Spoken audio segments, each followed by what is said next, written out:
Hello everyone, it's Disaster Area here with another ADV OU video.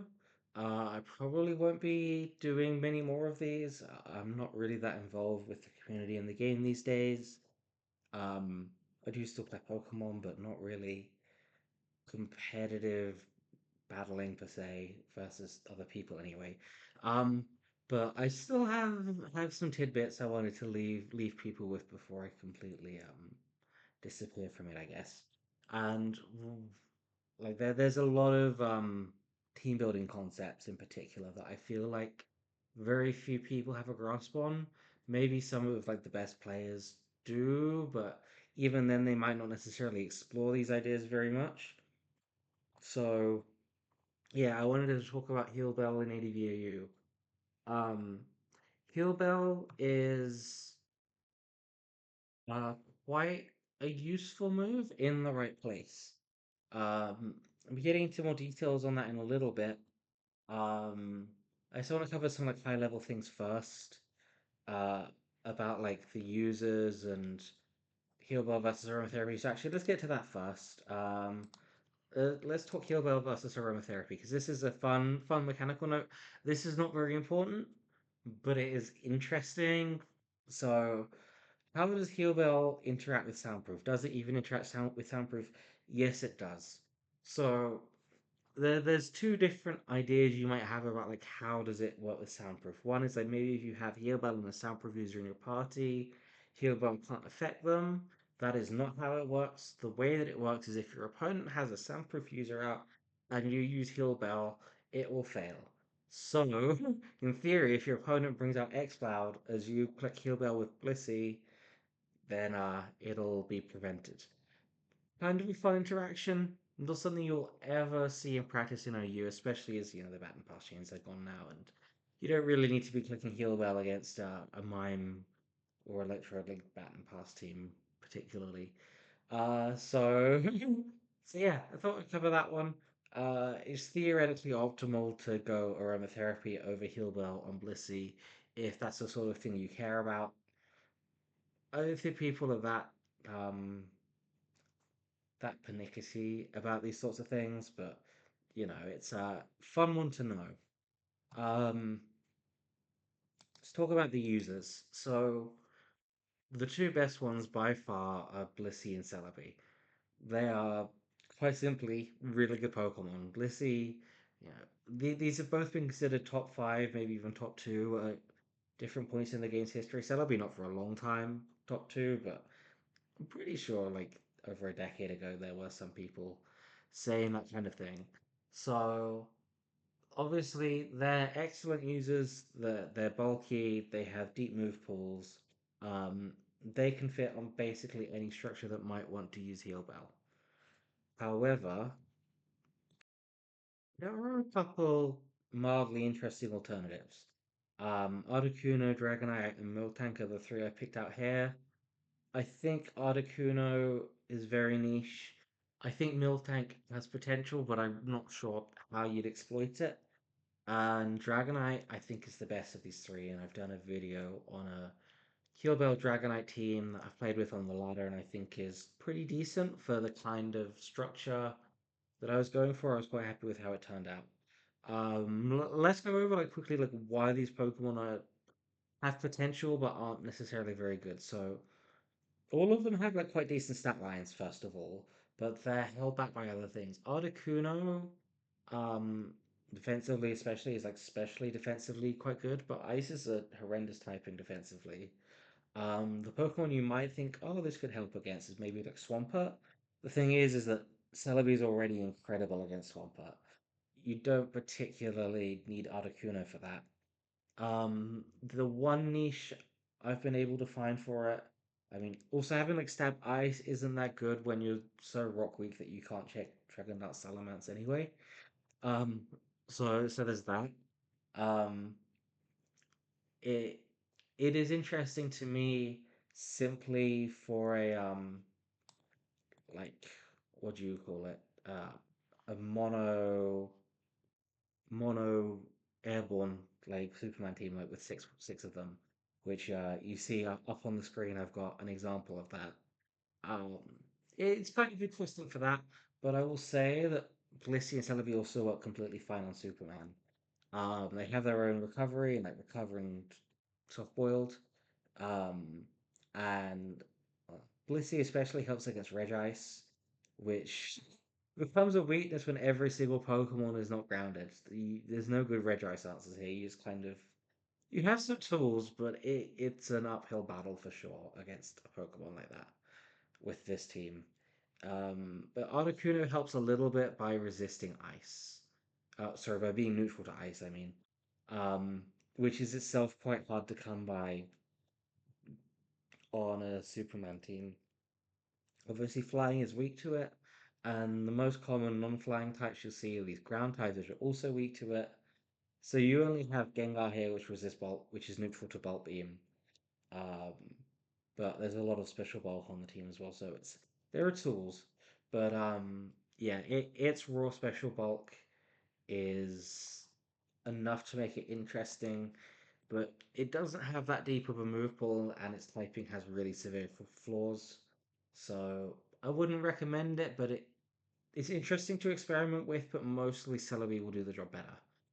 Dragonite, obviously I've got another video going over it in greater detail, but I would say that the obvious comparison defensively is Salamence, and it's worse in two key ways. One is lacking Intimidate, which makes it a lot less effective against, for example, Heracross or Medicham. You can switch in, but if you faint trying to combat them, you haven't achieved anything for your teammates. And it can make this Pokemon a lot more scary, especially because like the kind of defensive teams that these Pokemon find themselves on often do struggle quite a bit with fighting types. It's also slower, base 80 speed, tied with Medicham, slower than Heracross, so you can never outspeed Jolly Heracross, um, which most people run Adamant, which is the saving grace here, but it does struggle.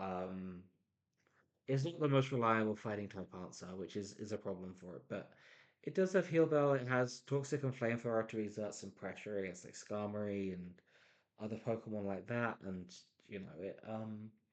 it has good all round stats that are enough to make it somewhat worthwhile.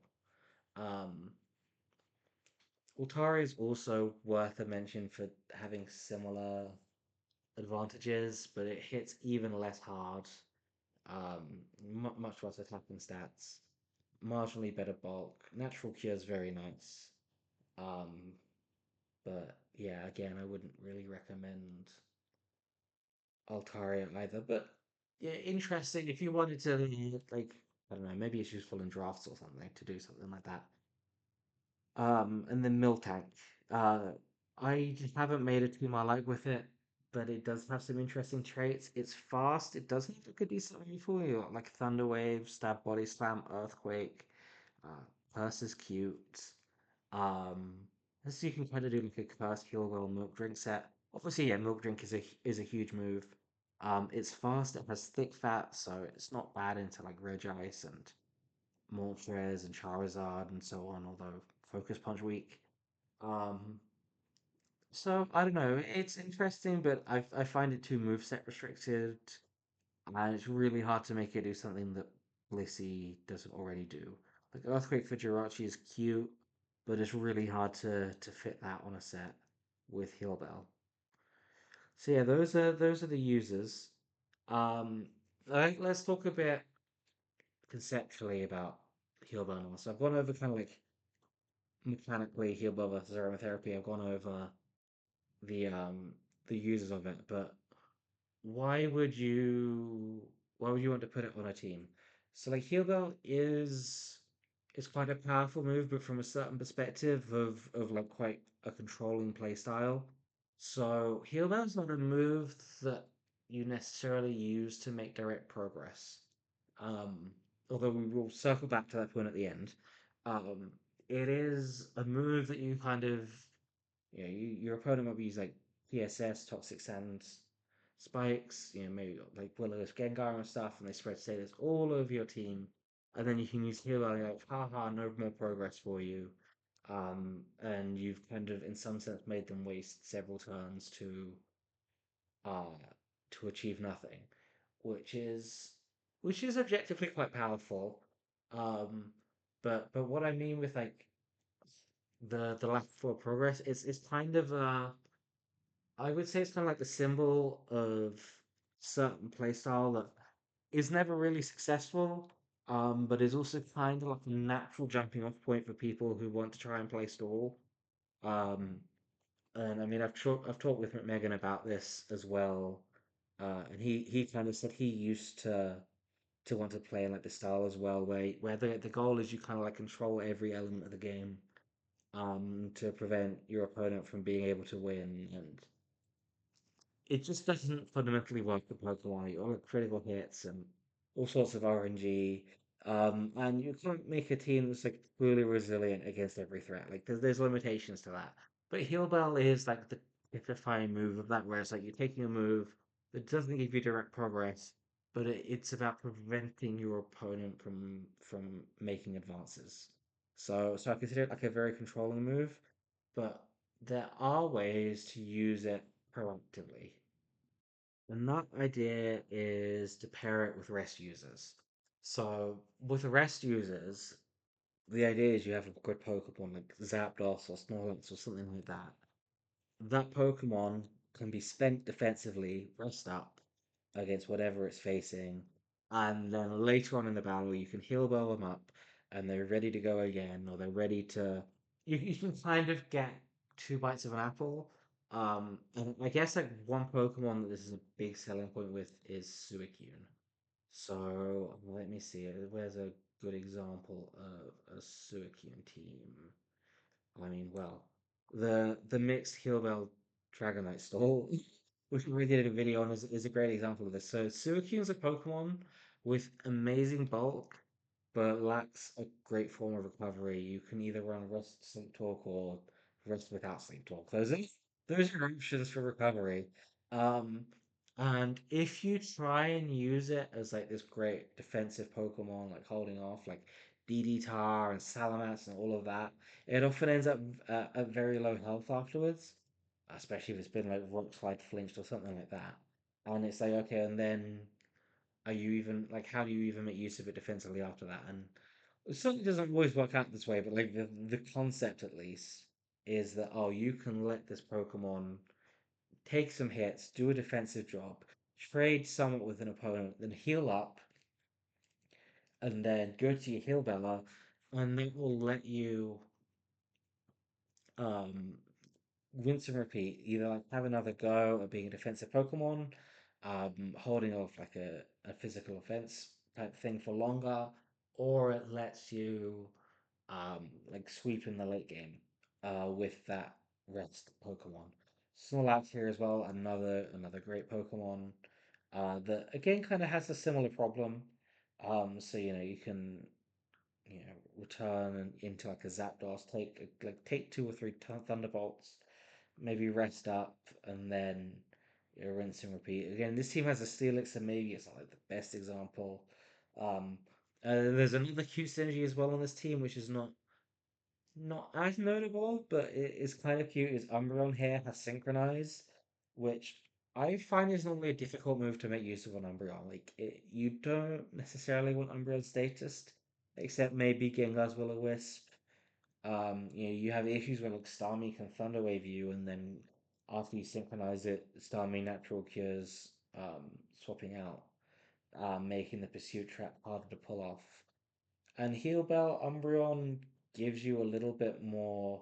Heal Bell alongside Umbreon makes that synchronize a bit more useful. Like another example is against Zapdos, which again, not huge on this team, but again, Umbreon is okay-ish defensively into Zapdos, and you can kind of Uno reverse card their Thunder Wave or Toxic with Synchronize, which is useful. But then a paralyzed or poisoned Umbreon is much less useful defensively. So having a Heal user alongside it gives it more potential to have your cake and eat it. And like that's where Heal Bell's really adding value is it's like, okay, you've got these Pokemon that can do something but then they end up status afterwards, and that reduces their ability to be useful later on, and Heal Bell can restore them. So that's like how you would use Heal Bell proactively. Now, this kind of team, obviously, it's still like a very defensive team. I mean, admittedly, there's an explosion there, but most of it is quite reactive play. There's explosion, there's spikes. Like there's a couple tools of forward progress, but most of the orientation of the team is around controlling the opponent, which does make it very difficult and skill intensive to play. But it can be very rewarding to understand and use this kind of style.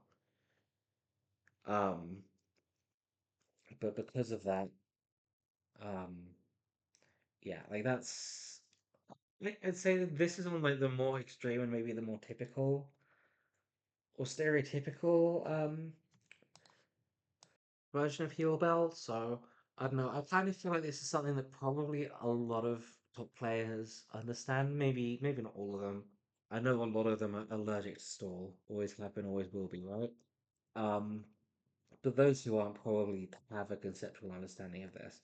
What makes it a little bit like the other thing that I can and want to add here is that there is like a lot of ways you can go about that. So, I mean, first of all, I tend to like running spikes on my stall if I can, which is something I kind of covered anyway to give small teams like some sort of forward progress.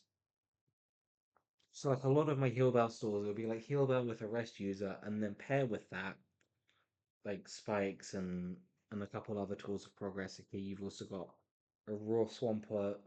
Um, this kind of cute. Yeah, this is a swampert that you might otherwise think about putting refresh on, but since you've got heal bell, you don't really need it as much, which is cute. Um, and again, you've also got here the Umbreon alongside Celebi. Uh, this team is more more afraid of Zapdos and its status. I mean, it's got quite a few answers, but the ability Umbreon is one of the Pokemon you might consider switching into it. So there's that. So I guess I'm gonna just like show off some different teams. So yeah, I've got some more traditional stool. Here. This is like a curious like Yawn team. I'm not sure what Yawn team. I'm not sure it's the best one, but it's interesting. Um, this team, I might do a video. I don't know if I'll do a video about this team, but it's kind of interesting because I have three versions of this team with the same exact six Pokemon that vary from stall to offense. This is the most stally version where you've got a Curse and a DD Rest Gyarados. Um, you're doing defensive duty, late game sweeping duty here. Yeah, it's another cool Pokemon. There's a lot of interesting rescue users you wouldn't think about. And Healwell, again, part of what makes Healwell good is you have more liberty to explore these kind of Pokemon. This is the Donphan stall. I don't think there's really a better way to do Donphan stall. It is just so reliant on Magneton, which is why personally I'd never really run this team. It's not bad, but it's like if you face a team with Skarmory that traps your Magneton, you've just lost the game there, which I really can't stand unless you can maybe pull something off with last one Snorlax or the Waddles, which a skilled opponent will be able to prevent. So yeah, not my style, but noteworthy. Um, and then this one is starting to give a hint of the Superman kind of idea as well. I mean, I'll show you some like actual Superman stuff as well. I mean, obviously I showed you the Sixth Airborne team, but I guess this is like quite a typical Superman team in my style. I know that other people run stuff that looks somewhat similar to this, but there's certain things that are very me, which is like the light screen rest Zapdos plus Heal Bell Celebi. So Zapdos and Celebi on Superman teams is also like a really cool combination because Zapdos has a lot of, well, it has quite a few interesting utility moves like light screen and roar and uh, T-Wave Toxic, Hidden Power could be nice to run as well. Heal Bell on Celebi means that you're not feeling as punished by dropping Sleep Talk. Um, you still got to function as Zapdos at the end of the day, but Heal Bell Celebi can kind of let it have more flexibility. Um, again, like Superman is a kind of store, but It's a lot closer to a TSS team, which is kind of like more of a balanced team in some ways. You've got your Smikes, you've got your Sand, you've got your Pursuit, you've got Tauntless Gengar as kind of like an end game cleaner. But the team is just like a little bit more slower pace oriented. Got a really rock solid DD Tower answer. Really, Celebi's, Zapdos, really bulky Pokemon. Um, Light Screen here as well, helping to protect Gengar and Skarmory from clapping. Really cute. Um, yeah. Uh, so yeah, this is kind of like another style where Heal Bell can fit that you might not have thought of. Again, like still a stall, but like not quite a traditional stall. Um, in the sense of like a traditional like first rest Lux team. Well, I don't know. I guess like most people do like quite trapping based stalls, which I'll come to after. If that actually, let's go to. Oh, there are some weird things here. Okay, this looks almost normal, I think, to most people. When you look at the six, apart from Dusclops, is a bit unusual. Um, but you can use aromatherapy heal bell on tramping based stalls as well, which is like the more metatypical like I don't know if Sakura stall is still a term people use, but you see he was some pioneering like this style of team, and I've done a completely different approach here where I've got a Curse Rest Dusclops um, paired with aromatherapy, and then also rest on Claydol instead of refresh. So it could be even more obnoxiously never die. And then Light Screen Milotic to help their trio trap Jirachi and help Skarm reset spikes and possibly counter trap the Magneton with your own Doug.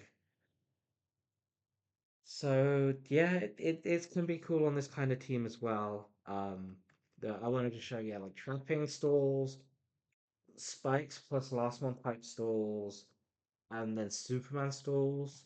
Um, and then to a lesser extent, I mean, Paraspam is also kind of an interesting concept to me. With Registeel, like Thunderwave Sagittarius Clamp to Rest with the Hillbella, but I just couldn't quite make it work. Maybe you could do something like that with Jirachi instead, but Jirachi isn't using Rest. Doesn't seem necessary enough to me. Here, aromatherapy with two rest users, Zapdos and Dusclops. Again, a couple different versions of that. This one with three actually. Zapdos, Claydol, Dusclops. Um, I was experimenting as well with Subseed Venusaur. Hey, that's spicy, isn't it? Also, I forgot what I was using Thunderstormy for. Or is that a typo? Maybe that should be Thunderwave. I'm not sure. There's probably a reason for that. But anyway, um, and maybe for I don't know, maybe for getting the kill on Gyarados or something. Who knows? Or being able to like hit Gyarados for super effective damage and spread paralysis. That could be neat. And it hits Skarmory really hard. Yeah. And another Light Screen Melodic one as well with Subseed Ludicolo. Kind of interesting. While like a lot of these are like similar structures you could take for specific matchups. I'll include all of them in the poker paste. I think Roro McMegan maybe ran. Did he run? I think he might run a similar thing to this team. Here I've got a Crocune, a Res Claydol, and the legendary Curse Amnesia Rest Rollout Ready Steel. I don't know if you saw that video. I'm so sorry the audio quality is effing dire in that video. But still a very cool, extremely hilarious set. The idea of using it in OU and it working is just creme de la creme. Um, but yeah, a very very funny team here that leads with Blissey of all things. Um, and I think Rowe might have tried something similar to it. But yeah, Registeel's another Pokemon you could pair with aromatherapy if you want to get spicy. And God knows what I was thinking with this. This one looks like a balance team, but it's Sword Stance Rest Venusaur. Um, and Rest all Zapdos. Again, I'm not sure if this is a great one. Um, Spadef Venusaur. I maybe was cooking quite hard with this. It just looks a little bit weak to this one, but I'd probably put HP Grass over Sleepwalk on that Zapdos now. But anyway, uh, yeah, there's a lot of tunes here. So yeah, there's Heal for you. Like, basically any kind of stall, and most people haven't explored stall too much, so there's a lot of funny things you can do. Aromatherapy is a really good tool to pair with rest users to give them more moveset flexibility and more longevity and utility in battle. So yeah, I just wanted to kind of share all my knowledge on that one because it's I don't see other people using heal belt and aromatherapy in OU all that much. So I hope you've enjoyed. I think I said at the beginning I won't be making many more videos like this. Um, but I thought this is a part of kind of I feel like in OU curated quite a specific style and understanding of certain parts of the metagame that no that people very rarely otherwise touched. Maybe for good reason at times, but this is part of it. Like, if you want to be like the best stall player in OU, um, Heal Bell is one of the things you'll need to understand to get there. So yeah, hope you enjoyed. Like and subscribe, although the videos I upload vary massively and I don't have anything else planned right now. But if you enjoyed it, you can still like and subscribe. So if you feel like it. But I mostly am here to just yap. So glad that a couple of people like to listen. Um, so yeah, see you all around. Bye.